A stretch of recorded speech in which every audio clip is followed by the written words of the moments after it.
तो आज पढ़ाना है तुमको लेसन 11 और इसका क्या नाम है, ए करेजियस एक्ट। ए मीन्स होता है एक, करेजियस मतलब होता है साहसपूर्ण, एक्ट मतलब होता है काम, एक साहसपूर्ण काम। सब लोग अपना पढ़ते रहें, शोर मत मचाना, ठीक है। तो ये है क्लास 7th की बुक, इसका नाम है इंग्लिश रीडर 7 और इसका आज है चैप्टर नंबर 11, ए करेजियस एक्ट। चलो पढ़ते हैं। It was Sunday and the school was closed.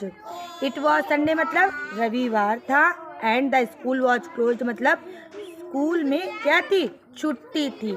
समझ में आ गया। संडे का दिन था और स्कूल बंद था। क्लोज्ड मतलब बंद था। Gayatri was very excited, Gayatri was थी, वेरी बहुत, एक्साइटेड मतलब होता उत्तेजित, ठीक है। गायत्री बहुत ही ज़्यादा उत्तेजित थी। She was going fishing in the sea with her father. She was going वह जा रही थी, फिशिंग मछली पकड़ने के लिए, इन द सी समुद्र में, विद हर फादर अपने पिता के साथ। समझ में आ गया कि नहीं। तो वो अपने पापा के साथ समुद्र में मछली पकड़ने के लिए जा रही थी। Gayatri father was a fisherman, Gayatri के पिता एक क्या थे, फिशरमैन मतलब होता है मछुआरा। समझ में आ गया कि नहीं। मछली पकड़ने वालों को क्या बोलते हैं, मछुआरा। तो गायत्री के पिता एक मछुआरे थे। Every day he went out fishing to the sea, every day रोज, ही वेंट वो जाते थे, आउट वहाँ, फिशिंग मछली पकड़ने के लिए, टू द सी समुद्र में। तो रोज वो मछली पकड़ने के लिए समुद्र जाते थे। ही हैड प्रॉमिस्ड गायत्री, उन्होंने गायत्री से प्रॉमिस्ड मतलब वादा किया था, दैट की ही वुड टीच, वुड पढ़ाया था ना, वो क्या करेंगे, ही वुड टीच वो सिखाएंगे हर उसको फिशिंग मछली पकड़ना। तो उनके पापा ने गायत्री से प्रॉमिस किया था, वादा किया था कि वो उनको मछली पकड़ना सिखाएंगे। आ गया कि नहीं आ गया। She wanted to take up her father's profession, she wanted वो चाहती थी, टू टेक अप लेना, फादर्स प्रोफेशन मतलब होता है अपने पिता का काम, जो उनके पापा काम कर रहे हैं सेम वही काम वो करना चाहती थी। When he would grow up, वो चाहती थी कि जब मैं बड़ी हूँ तो अपने पिता मतलब पापा के जैसा ही मैं काम करूँ। समझ में आ गया कि नहीं।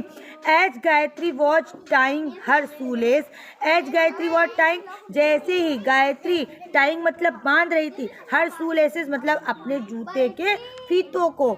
सी heard a news broadcast on radio, she heard उसने सुना एक न्यूज़, एक समाचार, ब्रॉडकास्ट ऑन रेडियो जो कि रेडियो पर चलाया जा रहा था, ठीक है। अब वो क्या समाचार था, a cyclonic storm was expected to hit the village within the next 24 hours. A cyclonic storm मतलब होता है एक चक्रवाती तूफान, वॉज एक्सपेक्टेड होने वाला है, टू हिट द विलेज जो कि किसको चोट पहुंचाएगा, गांव को, with in the next 24 hours मतलब कि अगले 24 घंटों के अंदर एक चक्रवाती तूफान गांव को चोट पहुंचाने वाला है। आ रहा कि नहीं समझ में आ रहा बताओ, ठीक है।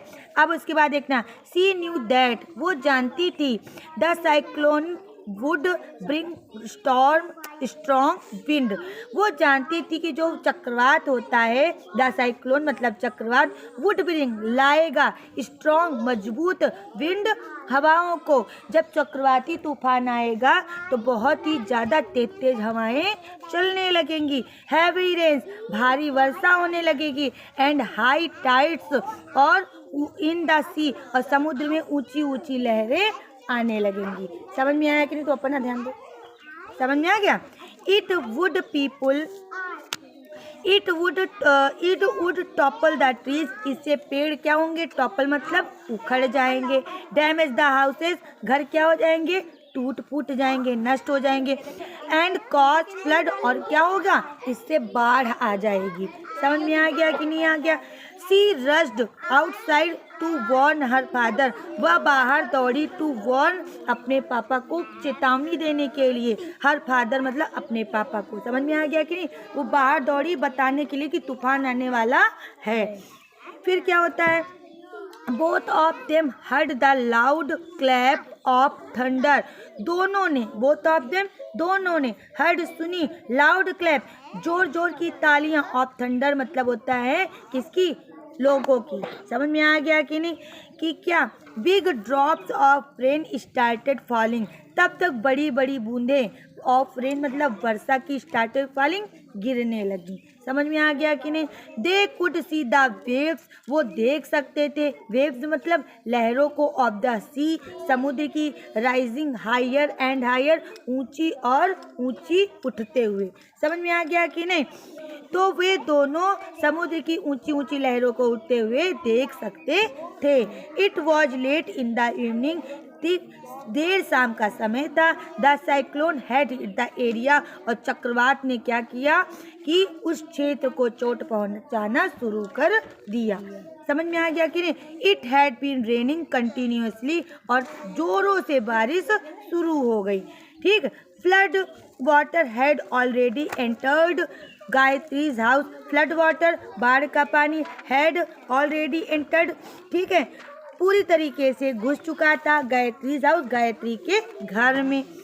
She had placed all the small household items like food articles, utensils, candles and matchboxes and other articles on beds, tables and chairs. She had placed, वो रखने लगी, all the small household items मतलब कि घर की छोटी छोटी चीज़ों को, like मतलब जैसे कि फूड मतलब खाना, आर्टिकल्स मतलब सामान, यूटेंसिल्स मतलब बर्तन, कैंडल्स मतलब मोमबत्तियाँ, एंड मैच बॉक्सेस मतलब दिया सलाइयाँ, एंड अदर आर्टिकल्स और दूसरी चीज़ें, ऑन बेड्स किस पर, बिस्तर पर, टेबल्स मेजों पर, एंड चेयर्स कुर्सियों पर। समझ में आ गया कि नहीं। तो घर में जितना छोटा छोटा सामान पड़ा था उन सामानों को उसने कहाँ पर रखा, बेड पर रखा, चेयर पर रखा और टेबल पर रखा। समझ में आ गया कि नहीं। By the morning a lot of water had entered the house, सुबह तक पूरा घर में बहुत सारा पानी घुस चुका था। समझ में आ गया कि नहीं आ गया।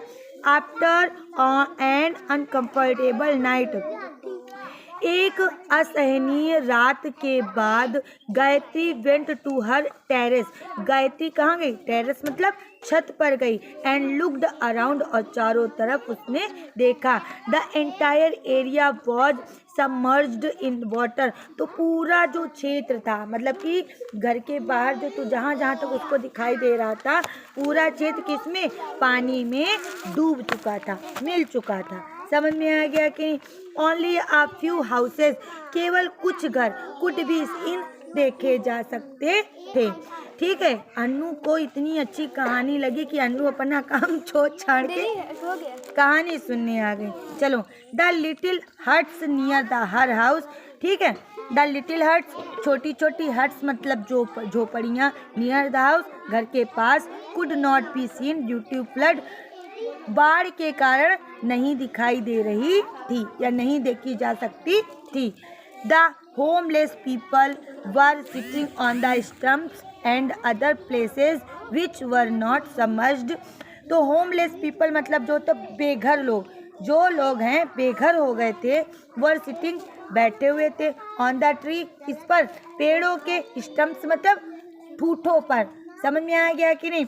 एंड अदर प्लेसेस और दूसरी जगहों पर, विच वर नॉट सबमर्ज्ड जो कि नहीं पानी में मिले थे। समझ में आ गया कि नहीं। गायत्री थॉट दैट, गायत्री ने सोचा दैट की सी शुड डू समथिंग, कि उसे कुछ करना चाहिए। शुड मीन्स क्या होता है, चाहिए। सी स्वैम टूवर्ड्स द बोट, तो वो क्या करी, बोट मतलब नाव की तरफ क्या कर गई, तैर गई। स्विम होता फर्स्ट फॉर्म और स्वैम होती है सेकेंड फॉर्म। ठीक है, लाइंग आउटसाइड हर हाउस, जो उसके घर के बाहर पड़ी हुई थी, लाई मीन्स पड़ी हुई। She rowed powerfully towards the marooned people, she rowed powerfully, ठीक है, तो उसने क्या किया कि वो जो लोग हैं ना जो फंसे हुए थे उनकी तरफ अपनी शक्ति से गई। समझ में आ गया कि नहीं? उनको कतार में खींच करके लाई। शी हेल्प्ड देम बोर्ड और द बोट, उसने सहायता करी उन लोगों की बोर्ड चढ़ने में, द बोट मतलब नाव पर, and rode to the town hall, और किधर ले गई? शहर की तरफ ले गई। ठीक है, शहर मतलब नहीं होता, और बड़ी जहाँ पर सुरक्षित स्थान है उस तरफ ले गई। टाउन हॉल का मतलब मैदान की तरफ ले गई। समझ में आ गया कि नहीं? they were received by the district authorities, they were received, जहाँ पर वो प्राप्त किए गए, by the district authorities मतलब कि जिला अथॉरिटी मतलब होता है जो मतलब कि जो लोग वहाँ आए थे बचाने के लिए, उनको बोलते हैं। समझ में आ गया कि नहीं? देन सी रिटर्न होम, तब वह घर वापस लौटी, एंड रिक्वेस्टेड हर मदर, और अपनी मम्मी से रिक्वेस्ट करी, प्रार्थना की, to give her some cloth, उसे कुछ कपड़े देने के लिए, फूड खाना देने के लिए, मैच बॉक्सेस दिया सलाइयाँ देने के लिए, एंड कैंडल्स मोमबत्तियाँ देने के लिए। सी पैक्ड देम, उसने इन सभी को पैक किया, इन आ वाटरप्रूफ बैग, एक वाटरप्रूफ बैग में, and return to the town hall, और फिर उस बड़े कस्बे की तरफ चली गई। ठीक है, she handed over the materials to the supervisor of the temporary shelter, और उसने पूरे सामान को जो वो ले गई थी, ठीक है, किसको हैंड ओवर कर दिया? हैंड ओवर मतलब दे दिया, किसको? सुपरवाइजर को, जिसको बोलते हैं परीक्षक। क्या बोलते हैं? पर्यवेक्षक। ठीक है, ऑफ द टेम्पररी शेल्टर मतलब होता है जो कि टेम्पररी मतलब होता है जो कुछ समय के लिए बनाया जाता है, उसको बोलते हैं टेम्पररी। समझ में आ गया कि नहीं? तो उस आश्रय स्थलों के सुपरवाइजर को उसने वो पूरी सामान दे दी। Who distributed them to the people, जिन्होंने पूरे सामान को लोगों में बांट दिया, उन लोगों ने, सुपरवाइजर लोगों ने। समझ में आ गया? They felt warm and happy, उन्होंने वार्म महसूस करी मतलब गर्मी, पहले वो ठंडी से कांप रहे थे, और जब उन्होंने कपड़े वगैरह पहने तो उन्होंने क्या महसूस करी? गर्माहट, एंड हैप्पी, और खुशी। गायत्री वॉज हैप्पी, गायत्री खुश थी, टू गायत्री भी खुश थी, that she could do a little to help them, कि वह छोटा ही काम उनकी सहायता के लिए कर सकी। सी हैड हेल्प्ड हर, उसने सहायता की, नेबर्स पड़ोसियों की, इन दियर आवर ऑफ नीड, उनके ज़रूरत के घंटों में। समझ में आ गया कि नहीं? तो उसने अपने पड़ोसियों की ज़रूरत के घंटों में या ज़रूरत के समय में उस सहायता की। ये हो गया। फिर in the hour of crisis most people ask for help, crisis मतलब होता है जब कोई आपदा आ जाती है, ठीक है, तो कुछ ही लोग होते हैं जो सहायता के लिए क्या करते हैं? पूछते हैं। But courageous people render help to others, लेकिन जो साहसी लोग होते हैं वो दूसरों की सहायता हमेशा करते हैं। समझ में आ गया कि नहीं? देखो, जब मुसीबत आती है, जब मुसीबत आती है तो ये नहीं कि तुम भी पूछो, तुम भी पूछो, तुम भी पूछो। क्या तुमसे हर कोई पूछने आता है कि हमारी मदद चाहिए? कोई कहता है हमको क्या करना है, खुद ही झेले, कहता है कि नहीं कहता है? और कोई कोई लोग होते हैं जो सोचते हैं कि नहीं हमको इनकी हेल्प करनी चाहिए। तो जो साहसी लोग होते हैं वो घबराते नहीं है, चाहे वो किसी भी परिस्थिति में हो, वो दूसरों की सहायता करते हैं। समझ में आ गया कि नहीं? और जो कुछ लोग ऐसे होते हैं जो ही मुसीबत के समय में सहायता करते हैं, लेकिन साहसी लोग हमेशा सहायता करते हैं। इसका मतलब ये हुआ। आ गया कि नहीं आ गया? पूरा पाठ पढ़ो फटाक से, और जहाँ ना है पूछो। अनु तुम